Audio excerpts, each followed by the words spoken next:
Let us start with the class.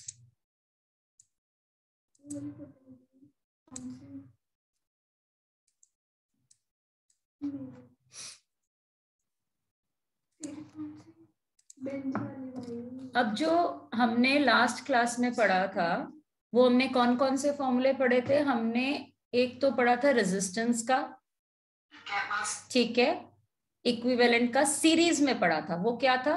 R1 plus R2 plus R3, right. दूसरा हमने पढ़ा था 1/R equivalent 1/R1 plus 1/R2 plus 1/R3। ये हम दो चीजें पढ़ चुके थे। This is in series, this is in parallel. फिर हमने पढ़ा था पावर निकालना, हमने पढ़ा था W/T, जिसको हमने आगे पढ़ा V इंटू आई। हमने पढ़ा even V²/R power equal to, ये भी हमने पढ़ा, राइट। इवन I²R भी हमने पढ़ा, ठीक है, ये सारे हम पढ़ चुके हैं। फिर हमने पढ़ा इलेक्ट्रिसिटी को जब हम कंज्यूमर फे में निकालते हैं तो हम यूनिट्स के अंदर कंज्यूम करते लेते हैं उसे, और किलोवाट आवर में होती है वो।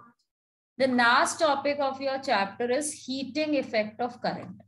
ये क्या होता है? हम इसे कहते हैं कि जब हीटिंग इफेक्ट होता है तो means when you are passing a current through a conductor, means if this is a conductor and you are passing a current through it, तो some kind of heat is developed. Now वो heat हमें पता कैसे चलती है? हमें पता चलती है when the conductor gets heated up, means ये कंडक्टर जब गर्म हो जाता है। लाइक अगर आपने देखा होगा हीटर, हीटर में क्या होता है? वायर रेड हॉट हो जाती है, राइट। आपकी आयन, आयन में क्या होता है? कभी निकाल के देखना उसके अंदर न्यूट्रॉन वायर होती है, ठीक है, वो भी आपकी रेड हॉट हो जाती है। आपने वो बल्ब देखे हैं येलो कलर वाले जो ऐसे होते हैं और जिनमें ऐसे फिलामेंट लगा होता है, तो ये किस चीज का होता है? ये टंगस्टन का होता है, राइट। जो ये टंगस्टन का वायर होता है, ये क्या करता है? ये जब हीट होता है तो ये ग्लो करता है, इसे हम व्हाइट ग्लो बोलते हैं, ठीक है ना, not red hot, red glow, हम इसे व्हाइट ग्लो बोलते हैं। तो जब ये हीट अप होता है सो ये लाइट जलती है हमारी, क्लियर।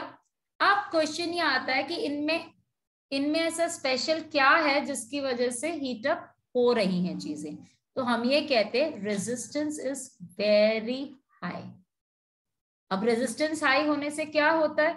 हमने पढ़ा है resistance is directly proportional to the current, means कि अगर हमारा, और रेजिस्टेंस किस पे डिपेंड करता है? मटेरियल पे डिपेंड करता है, कंडक्टर के।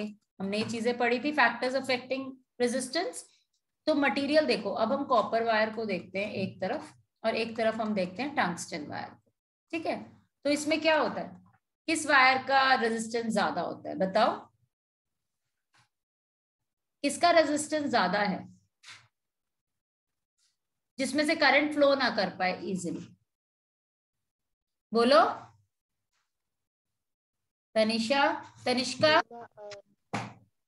व्हाट साची?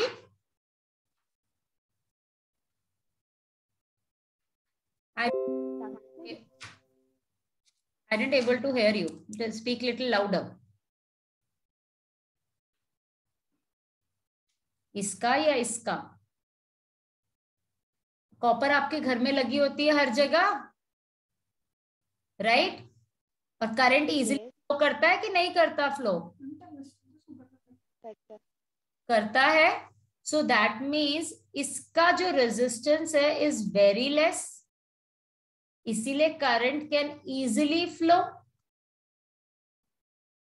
बट वहीं अगर हम टंगस्टन की बात करें, रेजिस्टेंस इज वेरी हाई, तो करंट क्या होता है? Current is not able to flow easily. अब जब वो हम ये कहते हैं, इसका मतलब है कि करंट फ्लो ही नहीं करेगा, इसमें से कुछ होगा ही नहीं? नहीं, हमारा कहने का मतलब ये नहीं है। इसका मतलब होता है कि जब वो इसमें से फ्लो करने की कोशिश करता है इस कंडक्टर से, उसे मेहनत करनी पड़ती है। And when ever you do work, energy is produced, and that energy is in the form of heat.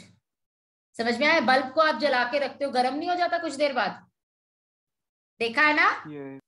बस ये वही है। Got it? तो हम ये कहते हैं कि material materials having a high resistance do not allow current to flow easily. So, certain amount of energy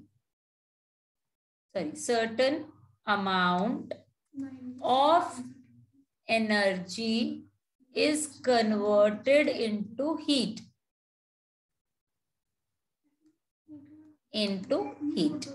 Heat energy. Clear? समझ में आ गया? अब जैसे कि आपने क्या क्या एग्जाम्पल्स हम पढ़े, तो हीट टोस्टर, ठीक है, आयन, आपका माइक्रोवेव, देन गीजर्स, ठीक है, देन और क्या होता है आपका, बल्ब्स, येलो वाले बल्ब होते हैं बेसिकली, ठीक है, आप वो ले सकते हो. Then you can take even your toasters हो गए, microwaves, heater you can take. Ma'am कितनी हीट प्रोड्यूस हो रही है ये पूछने के भी क्वेश्चन आते हैं? हाँ, अभी आएगा, आगे फॉर्मूला आएगा. तो हमने टोटली क्या पढ़ा? हीट प्रोड्यूस हो रही है. हीट किसकी वजह से प्रोड्यूस हो रही है? करंट की वजह से प्रोड्यूस हो रही है. और किसकी वजह से प्रोड्यूस हो रही है? रेजिस्टेंस की वजह से प्रोड्यूस हो रही है. तो क्या इमीडिएटली प्रोड्यूस हो जाती है? मींस मैंने ये कंडक्टर लिया, ठीक है, इसको मैंने करा, कंडक्ट किया, और मैंने यहाँ करंट पास किया. सपोज करो ये मेरा टंगस्टन है, टंगस्टन W मैंने बताया था ना, W is the symbol of tungsten. तो मैंने टंगस्टन की वजह इमीडिएटली गर्म होने लग जाएगी? नहीं, हमें कुछ टाइम के लिए फ्लो करना पड़ता है उसको, तब जाके वो प्रोड्यूस होती है. तो हम कहते हैं टाइम का स्क्वायर हो, नहीं टाइम का स्क्वायर नहीं होता, सॉरी, I² RT होता है. एक मिनट,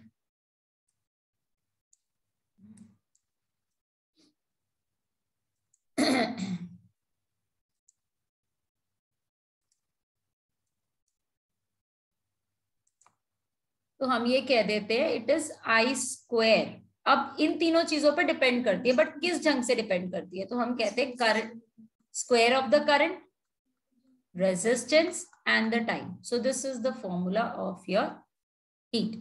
और ये एक लॉ है जिसे हम कहते हैं जूल्स लॉ ऑफ हीटिंग, ठीक है. अब यहां से और कितने फॉर्मूले बन सकते हैं? देखो, I आपने पढ़ा है Q/T, आप वो भी यूज कर सकते हो. R is equal to V/I. तो आप ये दोनों फॉर्मूले से भी यहाँ पे आप फॉर्मूले बना सकते हो. सी, अगर मैं सपोज करो ये वाला फॉर्मूला यूज करूं, R वाला, तो I² into V/I into T. See, this is cancelled, so I am getting I into V into T. मुझे एक फॉर्मूला ये भी मिल गया. अब सपोज करो मुझे रेजिस्टेंस दिया है और करंट दिया, वोल्टेज दी नहीं है, तो मैं क्या करूं? मैं इसी फॉर्मूले को I can make it like this also, I into R into T, तो I get again back the same formula, right? समझ आया ये?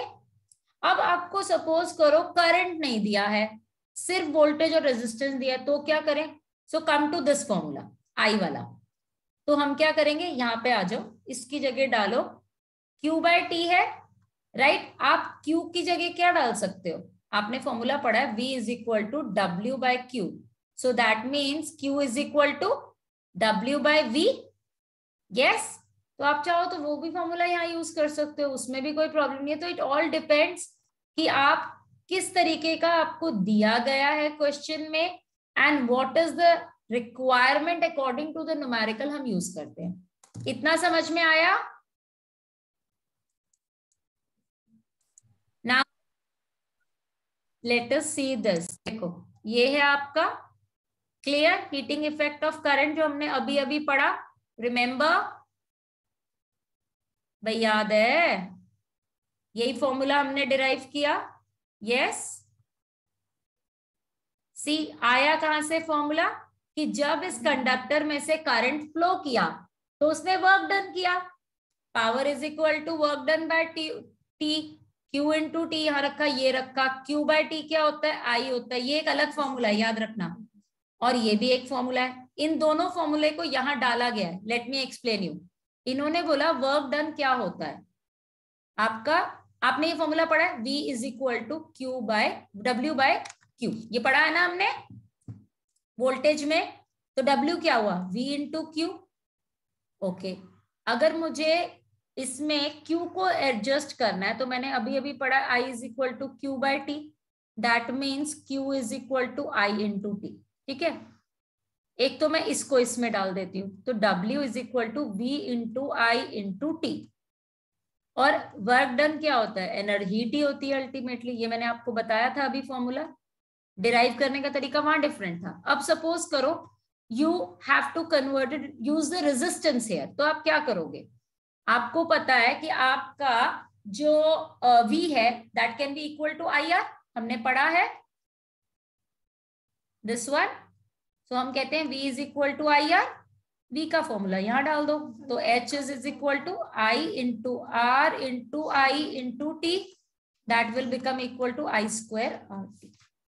क्लियर, समझ आ गया। सो ये है आपका कंप्लीट चैप्टर जो हमारा आज खत्म हो जाता है, and the syllabus is also over. ये हमने प्रीवियस क्लासेस में सारा पढ़ा था, रिमेंबर। मैम क्लास भी ओवर? नहीं, class not class over, please. We will going to solve numericals now. If I solve numerical out of 60 watt and 50 watt lamp, which one has the highest resistance? So how will you tell me? Batao. It is asking, you have given out of 60 watt and 40 watt lamp. 2 lamps are given to you, ठीक है, and they are asking you which one has higher resistance when it is in use, which is having a high resistance here. How will you tell me? Power से how will you relate it to the resistance? Take out the formula of the power. हमने क्या पढ़ा हुआ है, power is equal to W by T। हमने ये पढ़ा है, हमने और क्या पढ़ा है, V स्क्वायर बाय R, हमने पढ़ा है V इंटू I, और पढ़ा I स्क्वायर। अब दिमाग लगाओ खुद, बोलो।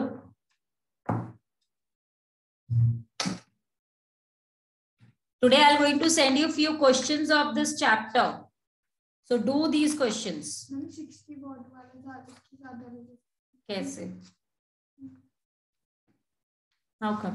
तो कुछ तो सेम होना चाहिए ना, कि या तो उनमें करंट सेम फ्लो कर रहा हो या तो वोल्टेज सेम हो, कुछ कंडीशन तो होनी चाहिए। I don't think so there is any other thing given. No, nothing is given.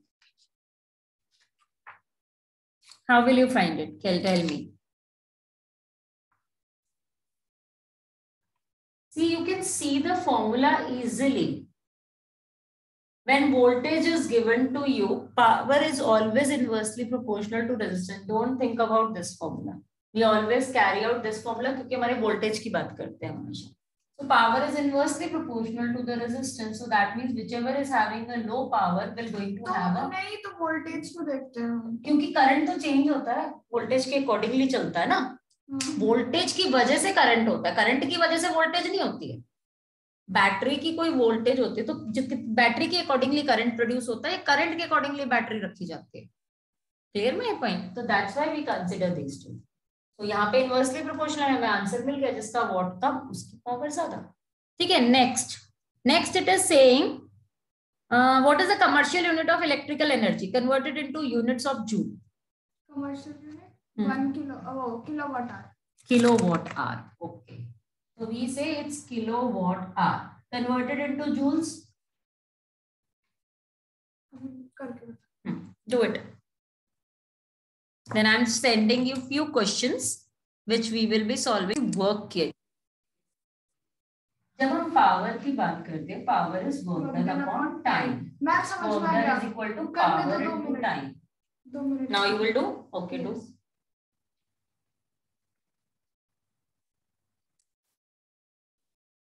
Kilowatt hour की किलोवाट कितना होगा? 1000 वाट। 1000 वाट, बिल्कुल ठीक। आर को जूल में कन्वर्ट करते वक्त सेकेंड्स में लेना पड़ता है क्योंकि इसकी यूनिट होती है जूल यहाँ पे, और यहाँ टाइम किस में? सेकेंड्स में है। तो मुझे सेकंड्स में लेना पड़ेगा। अब इसको आर को कन्वर्ट करो सेकंड में, तो 60 into 60, the answer is this. Clear? ये बहुत इंपॉर्टेंट है, क्वेश्चन में आते हैं। मैम कौन सा वाला करना है बेटा अभी मैंने ये क्वेश्चन डिस्कस किया है। Now I am telling you which question you people have to do. Now do question number third का A part. Give me the answer for third का A part. Define electric power, express it in terms of, no, don't do that, it is already written here. Do the B part. The electrical fuse is rated at 2 ampere. What is meant by this statement? If I'm saying an electric fuse is rated at 2 amperes, what is meant by this statement? Tell me. क्या मतलब है statement का? मतलब उस fuse में 2 ampere का current है। हाँ, मींस पहले से ही करंट है? नहीं, वो 2 एम्पियर का करंट ड्रॉ करेगी, करंट वो सर्किट में अलाउ करेगी, नॉट ड्रॉ करेगी। फ्यूज ड्रॉ नहीं करता है। फ्यूज का काम क्या होता है? सिर्फ करंट को पास करना। अगर ज्यादा करंट है तो वो वहां पे वो ड्रॉप कर देगा, मींस अब उसकी जो वायर है वो मेल्ट हो जाती है। मैक्सिमम करंट वो फ्लो करना अलाउ करेगा, वो 2 एम्पियर्स का करेगा। That means the rating. Clear? Next it is saying an iron, next वाला क्वेश्चन देखो, an iron of 1 kilowatt it is given। अभी 1 kilowatt क्या है? पावर है, क्या है? 1 kilowatt power. This we are doing third का सी पार्ट। 1 किलोवाट आपको एक आयरन का दे रखा है, ये क्या है? बी नहीं करना, पावर, पावर है। What Yuvraj? मैम बी कर रहे थे ना। बी तो हो गया बच्चे, हमने बोला तो सही, फ्यूज का रेटिंग 2 एम्पेयर है। इसका मतलब क्या हुआ? इसका मतलब ये हुआ कि फ्यूज सिर्फ 2 एम्पेयर का करंट ही उसमें से ड्रॉ करना अलाउ करेगा, मींस अपने अंदर से पास होने देगा। इससे ज्यादा नहीं होगा। इससे ज्यादा होगा तो फ्यूज वायर मेल्ट कर जाएगी। समझ आया? Okay ma'am. An electric wire, electric iron of 1 kilowatt is operated at 220 volt, यानी कि ये वोल्ट भी दे रखा है तुमको।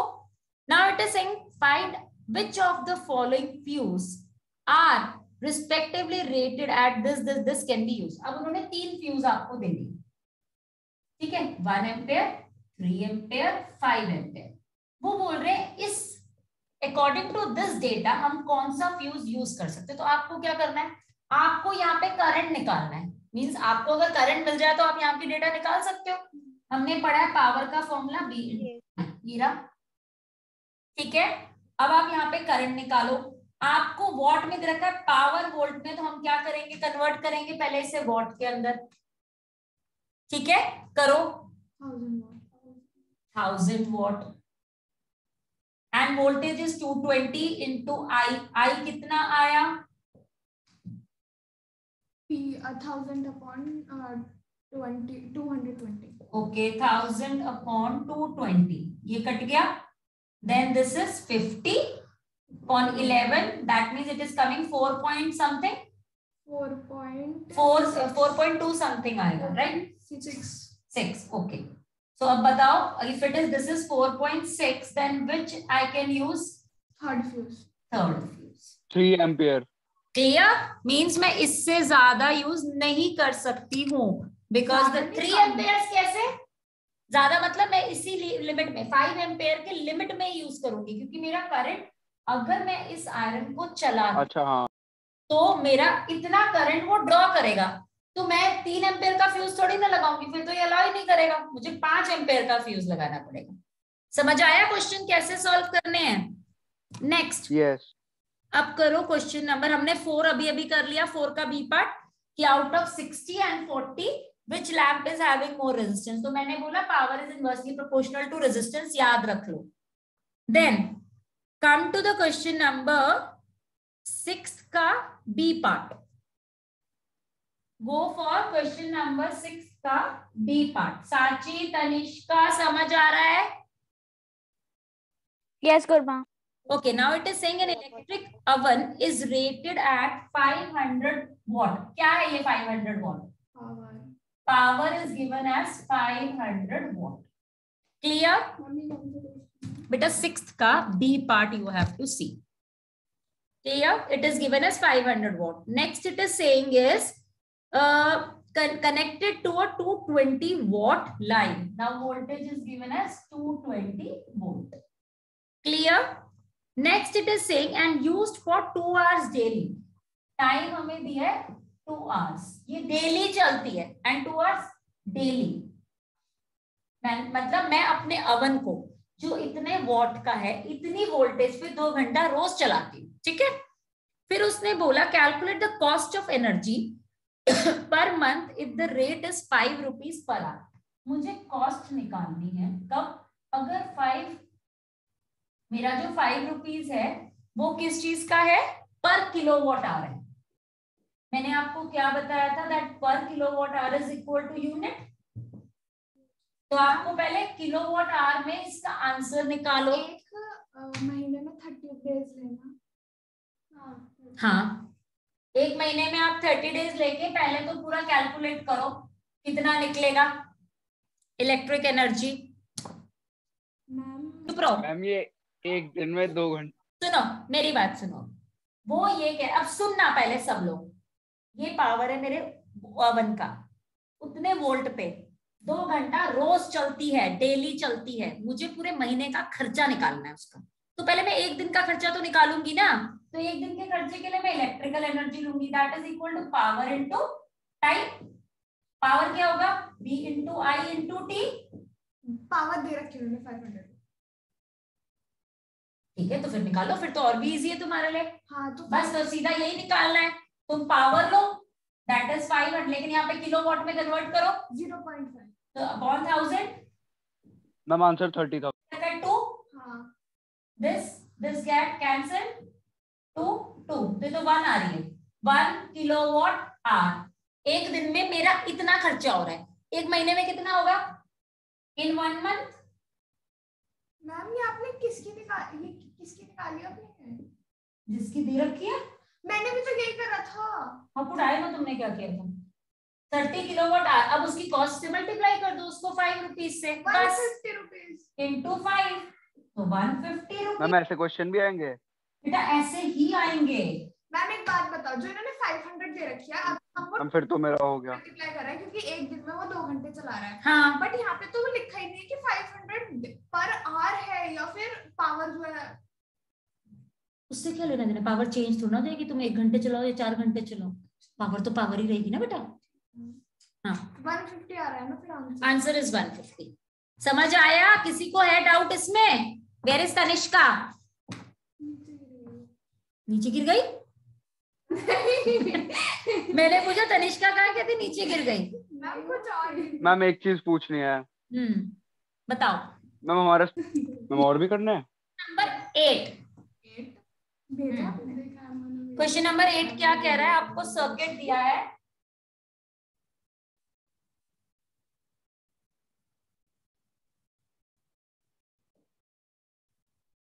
मैम इसमें टोटल रेजिस्टेंस क्यों पूछ रहे हैं, ये तो रेजिस्टर है। देखते हैं क्यों पूछ रहे हैं, लेट मी जस्ट ड्रॉ। अच्छा, ये दूसरा पता चल गया क्यों पूछ रहे हैं। हाँ। चलो शुक्र है। Okay, now this is the circuit. It is saying an electric circuit of 2 resistors 20 ohm and a conductor of 4 resistance 4 are connected to a 6 volt battery। अब इन्होंने देखो, अगर मैं इस सर्किट को देखूं तो मुझे इसके अंदर सिर्फ एक ही रेजिस्टेंस नजर आता है, राइट, जो कि ये नजर आ रहा है। मैम ये आपने हार्ट बनाया है। हाँ, मैं ऐसे ही बनाती हूँ बल्ब अधिकतर। Now the thing is this, अब इसके अकॉर्डिंग, लेकिन क्वेश्चन के अकॉर्डिंगली वो क्या कह रहा है, 2 रेजिस्टेंस है और साथ में एक कंडक्टर भी है, तो यानी कि एक तो ये हो गया और इसके अलावा 2 और है, तो यानी 4 ohms भी है प्लस 20 into 2 भी है, क्योंकि 20 के उसने 2 बोले हैं। 20 के 2 है, वो पैरेलल में है, सीरीज में कुछ नहीं है, सर्किट के अकॉर्डिंगली आपका सीरीज में ही जाएगा, क्योंकि उन्होंने साथ में ये लिखा है connected to 6 volt battery as shown in the figure. तो फिगर के accordingly it is in series. कहाँ है? देखो, एक तो उन्होंने लिया इसका, मुझसे पूछ लो, बल्ब का रेजिस्टेंस लिया होगा। हाँ। बल्ब का हम रेजिस्टेंस लेते हैं, और उन्होंने फिगर के अंदर दूसरा बनाया नहीं है, but it is in series. Answer आपका सीरीज से निकलेगा इसके अंदर 44। तो ohm plus 40 that is equal to 44 ohm. ये आ गया आर इक्विवेलेंट। क्योंकि सीरीज में हमने सबको प्लस कर लिया। Then it is asking total, पहला क्वेश्चन सॉल्व। अब इन्होंने कहा वोल्टेज दे रखी है, ये इसका फर्स्ट स्टेप है। वोल्टेज दे रखी है कितनी, 6 volt, it is given. So अब पूछा उसने करंट थ्रू द सर्किट। पहले ये बताओ सीरीज में करंट सेम रहता है कि डिफरेंट होता है? सेम रहता है। तो हमें ये पता है V is equal to I R, so I is equal to V by R. V is 6 and this is 44. What will be the answer? 3 by 22. Okay, 3 by 22. 7.3. हैं? भाई वो ऊपर 3 है। How come 7.3? Oh sorry, मैंने उल्टा लिख दिया। हाँ बस तुम लोग ये गलतियां तो करोगे बेटा। इससे पहले ना तुम लोगों को MCQ की आदत ज्यादा पड़ चुकी है ना, प्रॉब्लम इज दैट। इसलिए तुम लोग को टिक टिक मारने की आदत में आ चुकी हो बिल्कुल। Now tell me the answer. So whatever I'm writing like this right now. हमारा इतना एम्पेयर आ गया। अब थर्ड पार्ट उसने क्या बोला है, potential difference across electric conductor, electric lamp and the conductor. मतलब आपको अब हमें ये पता है ये सीरीज में है, सीरीज में this remains same, voltage changes.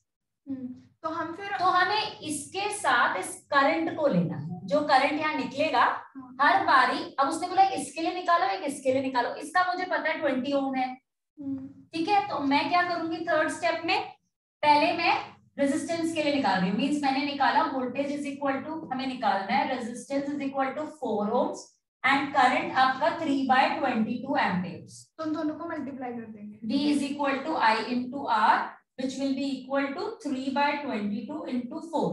5 by 11. 11 by 2 that is 6 by 11 which is equal to 0.5 something. Clear? ये मेरा वोल्ट आ गया। Let us talk about दूसरा वाला। एक सपोज से मैंने V1 ले लिया, इसे R1 ले लो, ठीक है। Now दूसरे में भी क्या करना है, अब इसके लिए निकालना है। Now you have to take resistance as 20 ohms and volt is equal to, you have to find out current will remain same 3 by 22 ampere. So V2 is equal to I into R2. Clear?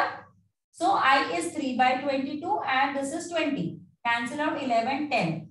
So 30 by 11 that is equal to 2 point something volt. 2 point something 27. Yeah. 30 by 11 2.6 आएगा। हाँ 2.72. 2.7. 2.7 is coming. Okay. 2.72. 2.72. अब और मत करवाओ please. ऐसे करते हैं इस क्वेश्चंस को, समझ में आ गया? अब ओके मैम। इसका एक सेकेंड, Could मैं please get a क्या silence? पूछा है व्हाट साची? Could मैं 1 सेकंड के लिए please silence? एक मिनट रुक जाओ, मैं एक लास्ट पॉइंट समझा दूं फिर मैं तुम्हें दोबारा समझाती हूँ। डी हम दोबारा V into I, Yuvraj quite. Ma'am फिर हम उसमें कौन सा टाइम हो गया। वोल्टेज हम नॉर्मल वाला लेंगे, लैंप के लिए ले रहे हैं ना, तो वो वाली जो वोल्टेज निकली है वो रहेगी 20 वाली। नहीं, वो लैंप इसके लिए, हाँ ये वाली है 2.72 into 3 by 22। आप इसको ऐसा कर सकते हो 30 by 11 ही ले लो, कैलकुलेशन इजी हो जाएगी यहाँ पे। 30 by 11 लोगे तो right, that is 90 by 11 into 22। अब आप इसको कैलकुलेट कर लो पावर। हाँ बोलो साची। साची I was saying to get a side. अच्छा, you are saying, okay fine. मैं जाऊं?